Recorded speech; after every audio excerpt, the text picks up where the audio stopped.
Okay. Let's see. All right. Hi. What's Here. happening, Sandra? Good seeing you. Good to see you. For everybody who's getting joined in, I'm Alexandra, and this is Lane Carlson with us, medicine guide, and we're going to be talking about all things microdosing today. Yeah, it was so funny. I just had, speaking of microdosing, someone just reached out to me around, we'll just get right into it. It was such a, they, obviously, especially where I come from in the Midwest, there's a lot of drinking. And there's obviously, look, there's nothing wrong with it. We all maybe like a drink every once in a while. But their biggest fear was they said, well, can I drink wine with it, or can I drink my beer with it? And I was like, well, yeah, you can, but it kind of defeats the purpose. Yeah. And I was asking a few more questions around, well, why do you want to try microdosing of mushrooms? And they're like, well, I'm a little depressed and stressed and a little anxious. And I was like, well, you could try cutting out the alcohol for a while, and then microdosing. They're like, let me think about it. I really like my wine. And I'm like, all right, it's up to you. I always tell people, life is an experiment. So if there's the one road, one path that you're heading is not working, try something new. Microdosing can be one of those vehicles to help with overall brain health and performance. So your stress, anxiety, depression, but it's also mixing that into a lifestyle change. So Absolutely. It doesn't make everything go away. Be conscious of your intake. What are you drinking? What are you eating? What are the thoughts you're thinking? What's the environment like? Who are you hanging out with? So that's why I always say, treat everything like a lifestyle. So yes, microdosing can help, but also look at your life. How are you treating yourself and others? Yeah. And are to the bar 4 nights a week? That's probably not helping you. Yep. I love that we're talking about this topic of alcohol and microdosing, because I hear it a lot where people have already had a drink or had a couple drinks, and they'll say, can I take a microdosing capsule with it? And alcohol is a depressant. Yeah. And mushrooms are the opposite. They've got a much higher frequency, so it's just like you said, it just defeats the purpose, and it's a capsule wasted at that point. And sometimes alcohol can tend to darken experiences with mushrooms. That's why when people are going through ceremonies, it's advised that you not drink alcohol the week going in. So I think that's when a lot of people tend to have some negative experiences with microdosing, because they mix it with alcohol and it darkens the experience. Yeah, it's definitely can darken it. And I think it's good for people, especially, I think this is great doing this live, is to get the brand newcomers in who have, maybe are on the fringe of maybe wanting to try it, to know that your life is not going to be over if you try a psychedelic. Yeah. The whole war on drugs in, in the late 60s, early 70s, with Nixon was definitely left its mark. I mean, people are still talking about it today. Am I going to go crazy if I try a psychedelic? I'm like, you may have a great experience, but it isn't what they had, the smear campaign that went against it so long ago. So yeah, there's definitely, there's something that I typically ask people in regards to alcohol or mushrooms, and I don't know very many people that can answer the question of what drastic positive thing has alcohol ever done. Normally when I ask that question, it goes into silence, because alcohol really doesn't do that. However, on the flip side, when you ask that same question about mushrooms, which are natural, they have relatively no side effects, there's countless of stories that people can say how it profoundly impacted their way in a good life, or their life in a good way. Yeah, absolutely. So what was your first mushroom experience? Well, my first mushroom experience, it was the happiest experience and that the most beautiful experience of my entire life. I just felt I felt what real love felt like. I felt what real joy felt like. I think a lot of us think that we know what these emotions are, but when you add mushrooms into the mix, they give you a heightened experience of it. Yeah. So Woo! I know, I was just like, oh my Yeah. gosh, I can't believe that people are so afraid of this when my experience with it has been just so beautiful. Yeah. I think that goes into, especially those that are joining here too, is if you're on the fringe of, I'm sure by now everybody's got their hippie neighbor that's experimented with, early on cannabis, and now it's probably mushrooms. And so if you're on the fringe of, oh, should I try this? And especially if you're on the cusp of, oh, maybe I have to go into anti-anxiety meds or take Yeah. antidepressants, coming from firsthand knowledge, I've got a lot of clients coming in that are trying to get off of their SSRIs or trying to get off of their anti-anxiety meds, and it's so difficult to do that. Whereas mushrooms are non-addictive. At least it's the low-hanging fruit to go into to help with that brain chemistry, to help with that stress, anxiety, depression naturally. It should be doing, help with those neurotransmitters and just get you to function, I would say, into that homeostasis states, natural, your connection in with yourself and nature.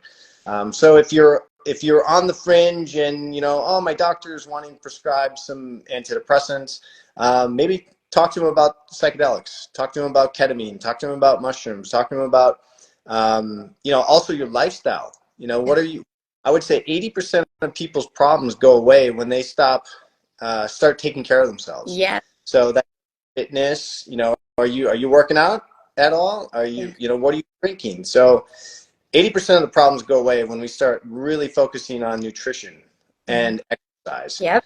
So those staples I always tell people: nutrition, exercise, and of course, try something more natural for yourself versus going into big pharma. And look, this isn't a big hit on big pharma, That's my because obviously, background here. So I know. isn't that fascinating? But Yeah. big pharma's done great things for some people, but I think as far as the long-term effects of having to take an SSRI or anti-anxiety meds, or even Adderall, Ritalin, man, I see so many of these young kids now that are on, 2 or 3 meds by the time they're 14, 15 years old. Oh, I know. Yeah, your brain's not fully functioning until you're 24. It's like, what are you guys doing? Yeah. Yeah. Yeah, it's so it's become such a popularized thing now of people to just, as soon as life doesn't feel good, the first thing people do is go on a medication Yeah. to kind of numb that thing. But having a background in pharmaceuticals, I sold these antidepressants for, I had a 10-year career doing this, and I it gave me a really interesting inside scoop of, most of the time, the whole joke with picking antidepressants was, it's like putting them all into a paper bag, shaking them up, picking one out. That is how hard it was to find one that worked for someone. Yeah. There was no consistency, and just the stories that I heard of people trying to get themselves off of an antidepressant, I mean, you feel terrible. You feel terrible, and people are sick to their stomach. They've got brain zaps. It's so hard to come off that most people end up staying on it. Yeah. And the fact of it is, most people aren't supposed to be on them for more than 6 months.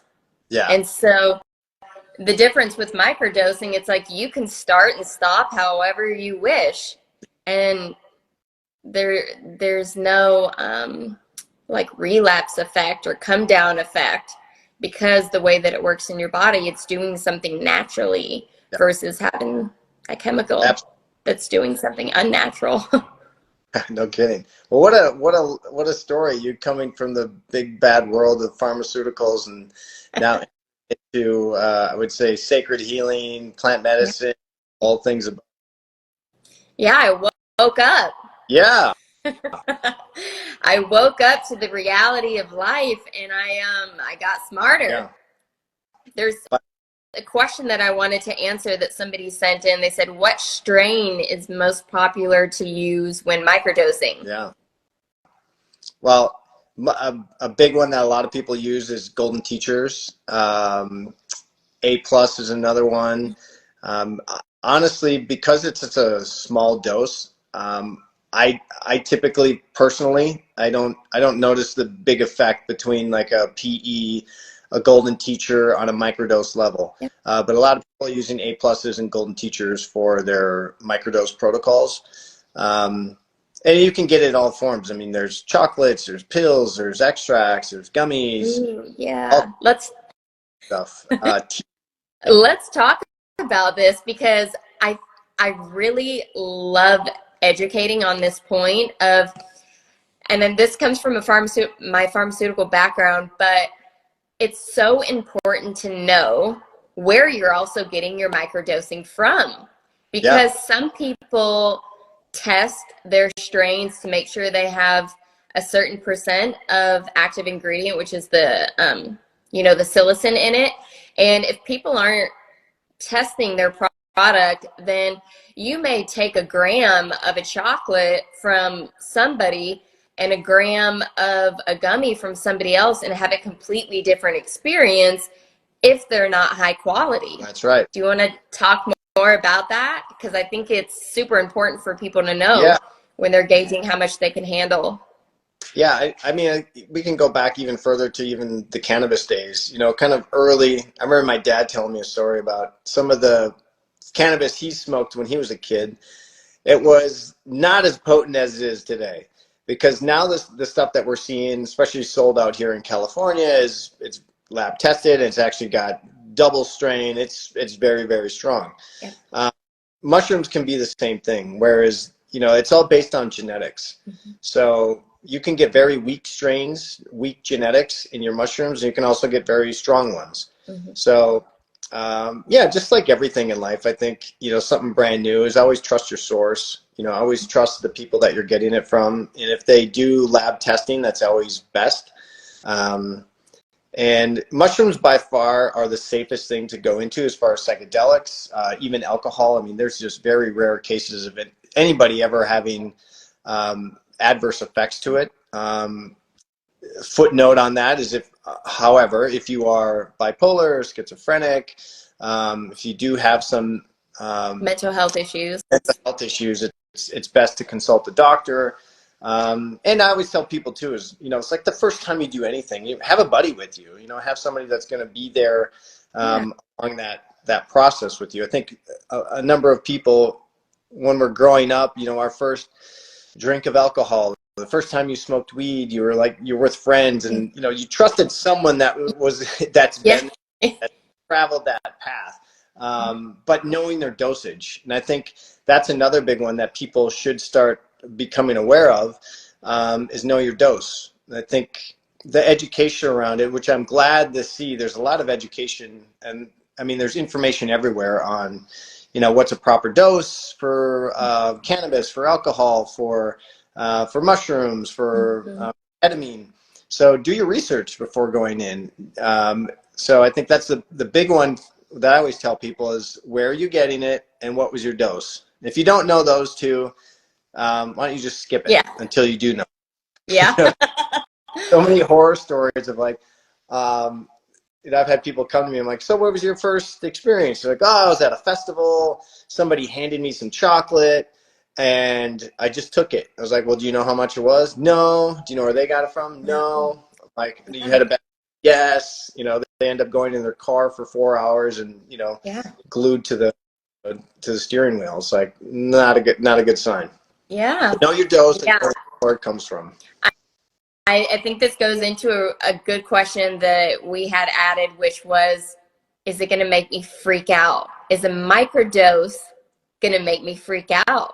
and it kind of goes into dosing, because typically a microdose is 0.15, and it's such a small amount of mushrooms that you really shouldn't even feel it. Yeah. You should just notice. It's one of those things, the best way I like to describe it, it's almost like when I take it, I go throughout the day, I have such a lovely day. And at the end of it, I think, wow, it's such a great day. I had all this clarity. And then I remember, oh yeah, I took that microdosing this morning. Yeah, microdosing. Yeah.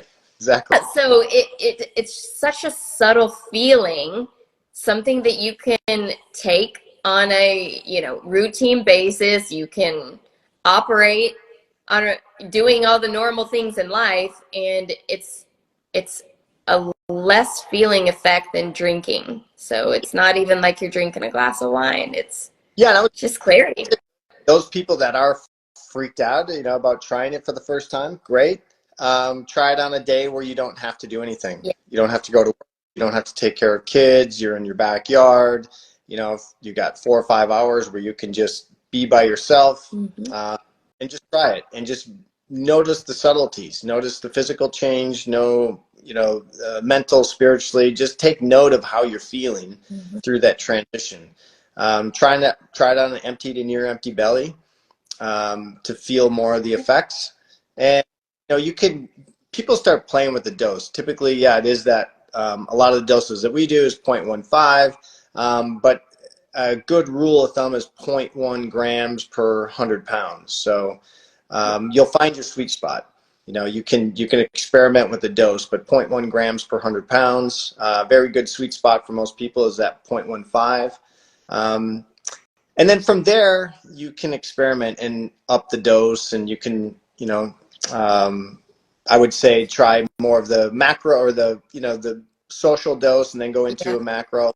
Yeah, do it with someone that you trust. Even if it is a friend that's just being sober, that you guys like hanging out together, try it that way. Yeah.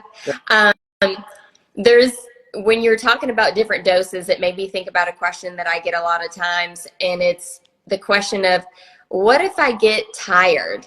Does it mean I'm taking too much? Or what do I do if after I take a microdosing, I get tired? Then go to sleep.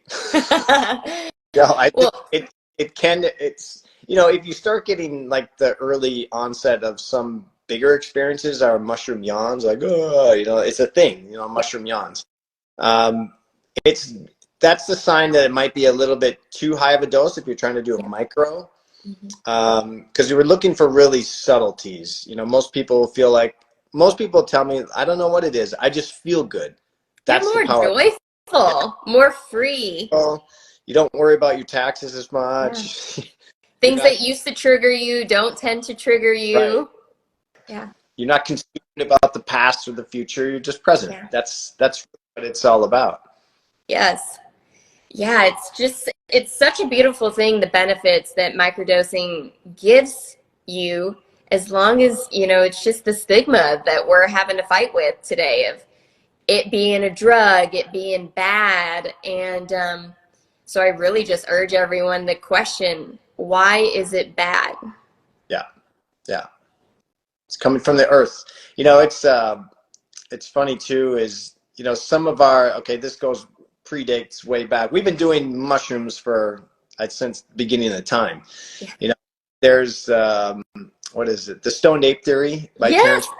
So how us early humans were actually consuming mushrooms, and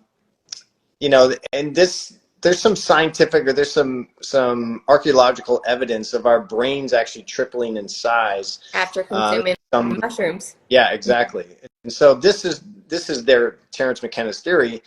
We would follow game trail, and for following game trail, animals poop, and then with the excrement of these animals grew mushrooms. So we would follow these game trail, and we were taking the mushrooms that were growing off the excrement of these animals. And at that time, that's what led to our intellectual advancements. Our tools started our evolution. We started communing. We started living longer. And I think the renaissance of mushrooms is also going hand in hand right now. You look at the last decade of intellectual advancements, especially now with AI, of where we're going, and they're all psychedelics, and technology is all going hand in Oh, hand right now. absolutely. It's the way to see things and create things that you never would have thought of otherwise. Yeah. And I think, being able to solve problems, just to be able to, it doesn't have to be so linear all the time. We can see it an angle. Even Steve Jobs, I don't know if many of you heard of him. Yeah, he was a big component, of LSD and mushrooms. So you can imagine his mind of having to trying to figure out what he was back in the day. Yeah, I mean, your Yeah, logical mind can only get you so far, and then sometimes you just need to open yourself up, and that's when this comes into play. bend reality, exactly. Yeah. Yeah. I know we had another question added, like, is it safe to use daily? And there's definitely a dosing schedule. There's a couple different options out there, but you can't use mushrooms daily because you build up a tolerance to it so quickly that eventually you're just wasting microdosing capsules. So I know the most common schedule is to do 2 days on, 2 days off. Yeah. You want to speak to the different dosing schedules and how different people need to just play around to Yeah. figure out what works? Yeah, I think especially go back to pay homage to James Fadiman, who was really the king, and he was the call him the godfather of microdosing. Yeah. So, 60s and 70s, he worked with Stanford, and they were doing a lot of. Him specifically came up with a protocol. He specifically came up with a protocol, which was 1 day on, 2 days off. 1 day on, 2 days off, which I think is great too. Yeah. And so many people are finding their own way with it. Some are doing 2 days on, 2 days off, 2 days on, 2 days off. The whole idea behind this is to not take it for 6, 7 days in a row. Every day. Because what Alexandra's saying is, yes, your body builds up a tolerance, and so by the 6th and 7th day, it just becomes non-relevant. It doesn't work anymore. So you got to give your body and brain the time to reset and recalibrate.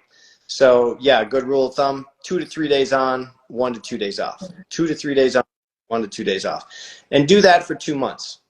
And in that time, I think another good rule of thumb to do is start journaling. So I always tell people baseline. Okay, before I start anything, this could be with anything with exercise, with meditation, with breath work. Yeah. Before you start, take a baseline of where you're at. How do you feel mentally, spiritually?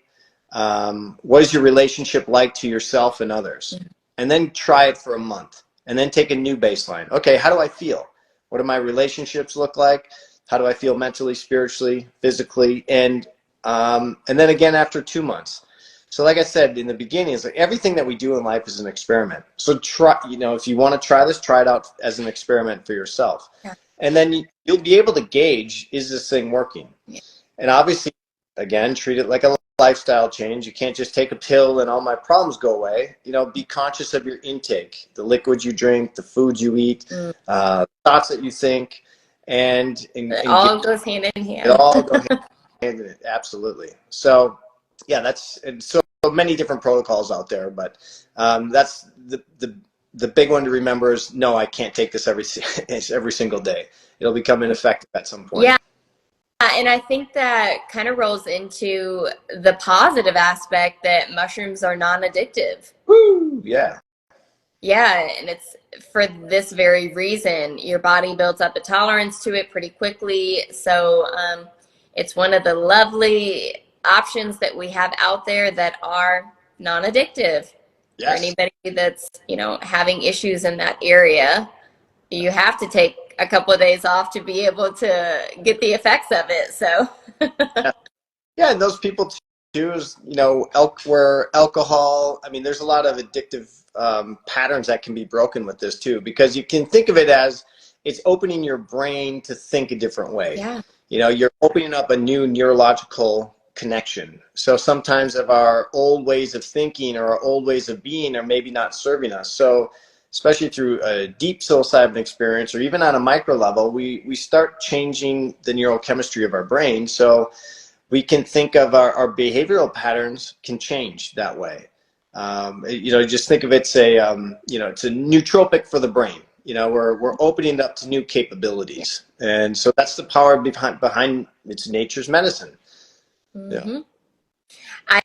I love that we're getting into, I know some people had some questions about kind of the science behind it and, how mushrooms are able to do what they do. Yeah. And how it's a safer option than, alcohol, vaping, prescription meds. I know we talked about the alcohol and the prescription meds, but a lot of people are doing vaping now. I know. To help with their anxiety, not knowing what it actually is. I kid you not. I can ask anybody that I ask, what's in there? Do you know exactly what's in there? Do you know exactly what it's doing to your body, to your nervous system? Yeah. And nobody that does it seems to have a clear answer. I guess And a few years, yeah. But it doesn't seem. It seems like it's almost like a nervous twitch that it becomes the automatic. Instead of sucking my thumb, now I'm going to suck my vape. Yeah. And it causes this residual anxiety. It's the seed of the anxiety that most people don't understand. And so it's all of these, there's always going to be things that are marketed to the masses. We're in a consumerism type of society. And it's just a matter of just like really going back to the basics. Right. Staying away from pharmaceuticals when you can, just going back to things that come from the earth. They come from the earth, and most of the time they're safe to go in the body. That's right. Yeah, the vaping has been a big thing. I also, vaping, and then also, ADHD, the instant diagnosis for a lot of doctors for, kids that are maybe having a hard time focusing or, having trouble with school, whatever that may be. Maybe they're just a kid that needs to get more energy out. Maybe they just don't want to. It's hard to sit in school all day long. Maybe you need to go work out more. Maybe you need to go run. Maybe you do need to go scream into a pillow. Just be a warrior kid for a while. Yeah. So I think trying to place everybody in this perfect box of how they should be isn't quite working. And now, one of the interesting things, this is kind of the dilemma that I've had personally, is before. And this would be a parent's decision, this would be a doctor's decision of, utilizing a microdose for ADHD or compulsive disorder or whatever it may be. And so I don't condone this for a younger age. I don't condone it for anybody, younger than 24. But it is something I think there should be some more research gone into. Yes. I think there are some people doing it. Just due to the fact that it can be so addictive for these young kids, 10 years down the road, 5 years down the road of using Adderall, Ritalin, anxiety meds that they can't get off of, because now your brain is so hardwired. So I'd like to see more research gone into that for the youth. That would be my wish for the future, generation. Yeah, because what people don't realize, I don't think it's talked about enough, when you go on these medications, they affect other things in the body. Yeah. And it may not affect it right away, but maybe 5 years down the road or 10 years down the road, now you've got an autoimmune disorder. Now your hormones are all out of whack. And there's just a lot of different things that Adderall and some of these harder substances can do long term. Absolutely. And I'm right there with you. If we can get some more research going to kind of go over maybe what a protocol is it safe, especially on people and kids that are younger? How does it affect the brain? We just are constantly overcoming that. What was it? That one video of the frying the eggs. Classic. Works well. It's not frying your brain, you guys. It's just opening up. The best way I can say, like, what are mushrooms really doing? Most of the time when we are thinking about how to solve something in our life, we often think that there's only one solution, right? It's like, oh, well, if I want to make more money, this is my one solution. And what mushrooms do is they open up these neural pathways. And now instead of having just one solution, now your mind is expanded. And now you've got 10 other solutions or 10 other creative ways to think about solving the same thing that you've been trying to figure out. So, Yeah. Yeah. It's been exciting too, to see this renaissance. There was this, I just read a blurb on it. It was like moms for microdosing. yes, So yeah, so it's you're a getting movement. the movement, and it's so brilliant. I would say too, because moms, I mean, obviously I saw my mom, she's dealing with 5 kids and run around soccer practice, to managing the house, to try and also keep a job going. It's like, that's a lot of stress. That's a lot on her plate. And, wow, what if she had microdosing back in the day? Yeah. That would have been great. So I love these different movements and these initiatives, and people finding this for themselves. I think that's the one great thing about the age we're living in, is the information's out there and people are talking about what works. And psychedelics have been one of those avenues where a lot of people are finding great benefits from. Uh, Mhm. so that's why I'm so happy, yeah, that we're having this conversation. We open up more people to it. Yeah, I wanted to share my own experience with it because um, I kind of had this stigma towards mushrooms my whole life. I thought like the rest of the world. And then once I realized the benefits that they offer, I started microdosing. And what it helped me do is there was like a me inside of me that I really wanted to tap into. I just couldn't figure out, I kind of just felt trapped Yeah. inside my own body. Like my personality was trapped in there and I couldn't really let it out.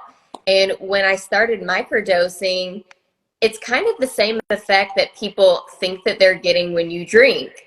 It lets these walls kind of go down, and then you can shine, you can be your authentic self, you can express yourself without having the negative side effects of alcohol. Yeah. It allowed me to fully tap into me.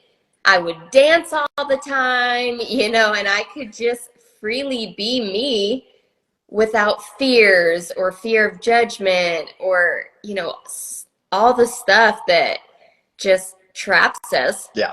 in our own mind. And for me, it was just super freeing. Woo, let the inhibitions down, just be you. I love that. Yeah, and the creativity that I got, I was working on all types of projects when I first got started, and it was like every time that I did the microdosing, my ideas were just nonstop. Yeah. I said, oh my gosh, I've got this great idea and this great idea. And now I've got to journal all this stuff down. And it's just a really wonderful way to get out of that feeling of being stuck Yeah. that I think a lot of people are in, the stagnation that a lot of people are in, or just like not knowing how to get to the next place in life. Yeah. I guess that goes into too is someone asked the question, is taking microdosing or taking psychedelics for depression and anxiety? But, just as Alexandra was saying, it's like, no, she became more creative and let the inhibitions down. Yes, it can definitely help with stress, anxiety, and depression. But I've got, athletes using this. Also for, you think of the overall brain health and performance. So allowing you into flow state, and actually study brain chemistry, you study the brain waves. When an athlete is in flow state, you think of Michael Jordan back in the day, dunking, you're in an absolute flow state within the mind body. And so that's why people can do these unbelievable things. In the same manner, we get that in a psychedelic state. We get into a bit of a flow state with that. And so, yes, you can get more creative. You can get highly focused on one task. Mm-hmm. training. You know, MMA fighters are using psychedelics like Yeah. mushrooms to train, and they actually have done combat with mushrooms, which is pretty fascinating. Hmm. Yeah, to overall, I would say overall brain health. So yes, stress, anxiety, depression, but then also to enhance that heightened focus, you know, for task at hand, because it just allows you to be present. Think of the horse with the blinders on. It allows you to just be right here and be present. Hmm. Yeah. I know a lot of people in the health and wellness or fitness industry that are doing microdosing now instead of doing energy drinks or pre-workouts and all this stuff. They're microdosing, and the results that they're getting without, you know, drinking all this stuff that does affect your nervous system, it's just an easier thing to do. Yeah. And when you're in flow state, also, like, that's when your manifestations happen. Absolutely. So all these manifestors that are on the call right now, it's like, yeah, when you enter into flow state, it means you're working with your own energy system. Yeah. And now you're optimizing your energy, you're utilizing it in the best way. And it just kind of happens naturally. It's not like you have to look up how to do it. When you're on a consistent microdosing schedule, it's just something that happens to the body. Just allow. We had a very fun question. Has the godfather of microdosing been microdosing since the 70s? Yeah, he's 84 now, so I have Way no idea. longer than that. Yeah, Yeah. I'm sure he is. I'm sure he's experimenting. He's probably doing stuff we don't know about now. We'll probably hear about it, you know, in 20 years. That's the other fun thing is like, what else is out there? What other psychedelic that we don't even know about right now is I being know. tech built? I just started dabbling with some sassafras, and I'm obsessed. Yeah, other plant-based heart opener. Yeah, Yeah, yeah. To just really like imagine all the things that happen in life that we tend to close our heart for. yeah, It's like we close off to protect ourselves. And if we can just learn, if we all can just learn to keep our heart open despite the external stuff that happens, we're gonna be a happy group of humanity. yeah. I was joking the other day with somebody. I said, before anybody becomes a political figure, they should have to go through 10 psychedelic experiences. Yes. Mushrooms and ayahuasca being two of them. I was gonna say ayahuasca has to be Yeah. on there, Yeah. 100%. Can you imagine? That would be, I mean, allow, you know, the ego disillusion, come back into the heart.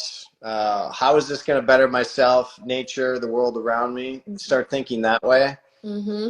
I love everyone. We're all equal. Yeah, that'll ever happen. Probably not in our lifetime. It's all good. Who knows? Planting the seed. I know, there's another thing that, let's see. I don't know. I think I just lost that question, but yeah. If anybody else has any last minute questions, then put them in the chat. Who's the Godfather? The Godfather. You should watch the movie Godfather. I was talking about James Fadiman, Dr. James Fadiman, who pioneered microdosing of psilocybin. Yeah, that was someone popped up. Real Godfather. Really? Well, I think this pretty much wraps it all up. All the stuff that we wanted to talk about, going over the best ways to microdose, what it's good for. You know, this is just like you said, it's a commitment, it's a lifestyle change. One microdose is not going to change your life. The bigger the dose, the bigger the transformation. So if you're looking for a bigger transformation, you're going to have to do a bigger dose. But in the terms of microdosing, as long as people stay consistent with it, then it's like all these small shifts every single day start to really add up, and by the end of the month your life's going to be looking a lot different. Yeah. And track it. Oh, we had two more questions pop in. If you don't have anxiety or depression, then you don't recommend this. No, you can still take it. Absolutely. I think for overall brain health and performance, you know, allow stress and anxiety to be one thing that can help, Yeah. but also just to focus.